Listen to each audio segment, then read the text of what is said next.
Hello दोस्तों, कैसे हैं आप लोग। अभी जब बात छिड़ गई है तो बस इस टॉपिक पर ही बात होती रहेगी। इनको भी आप लोग पहचान रहे होंगे, प्रशांत किशोर। इनकी भी पार्टी है जन स्वराज पार्टी, और मज़े की बात यह है कि इनकी पार्टी पहली बार चुनाव लड़ रही है, इसलिए कि ये मान्य ही हुई है 2022 में, लेकिन पहली बार में ही ये बिहार की पूरी सीट पर चुनाव लड़ रहे हैं। अब आप लोगों में से कौन बताना चाहेगा कि ये 243 सीट में से कितनी सीट जीतेंगे। यार, ना तो इनके समाज वाले, इनकी ज़ात वाले, ना इनके लोग, और ना ही कोई दूसरी पार्टी के सपोर्टर्स, मुसलमान भाई लोग भी ना इनकी सारी सीटों पर लड़ने के बारे में कुछ बोल रहे हैं, ना ही किसी को बोलते हुए सुन रहा हूं कि न्यू पार्टी बनाकर पहली बार में सभी सीटों पर लड़ना ये कोई चाल तो हो सकती है।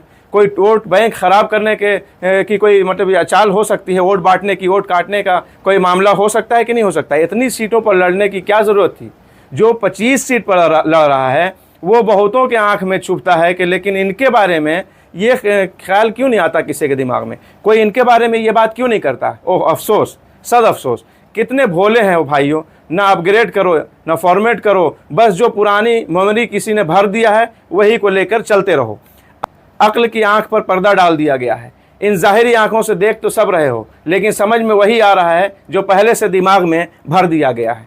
जीडीए सिर्फ 64 सीटों पर ही लड़ रही है। अगर इसमें सत्ता बनाने का सवाल नहीं बनता, लेकिन किंग मेकर बनने का तो मौका बिल्कुल बनता है। इसलिए किंग मेकर बनाओ और फिर देखो जनता का फ़ायदा डायरेक्ट वोट बैंक बने रहने में है या अपने मत का सही इस्तेमाल करने में है। तो मेरा जाहिर सी बात है, कोई किसी के लिए दबाव नहीं बना सकता है, सबका मत है, अपनी मर्जी है, जो जिसको देगा। लेकिन जहाँ पे जो बात बनती है वो सभी के बारे में फिर बोलना चाहिए। अगर हम एक जैसी बात किसी के बारे में उठा रहे हैं तो अगर सबके बारे में उठाएंगे तो हम सही हैं, नहीं तो सिर्फ एक ही पर बोलेंगे, ये क्या, ये तो टारगेट करना होता है।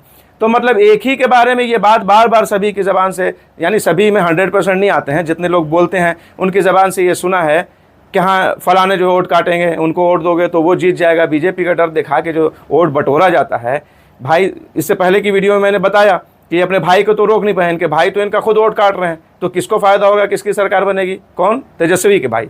ठीक है, अभी प्रशांत किशोर के बारे में बताया मैंने कि जन स्वराज पार्टी पहली बार चुनाव लड़ रही है और पूरी की पूरी सीटों पर लड़ रही है, और जाहिर सी बात है वोट मिलेगा। वोट मिलेगा तो किसका वोट कटेगा ये भी देखना पड़ेगा कि ये पूरी सीट जीत जाएंगे, सरकार बन रही है क्या। लेकिन इसके बारे में तो कोई कुछ नहीं बोल रहा है। क्यों भाई, ऐसा क्यों है, दोहरा रवैया क्यों है।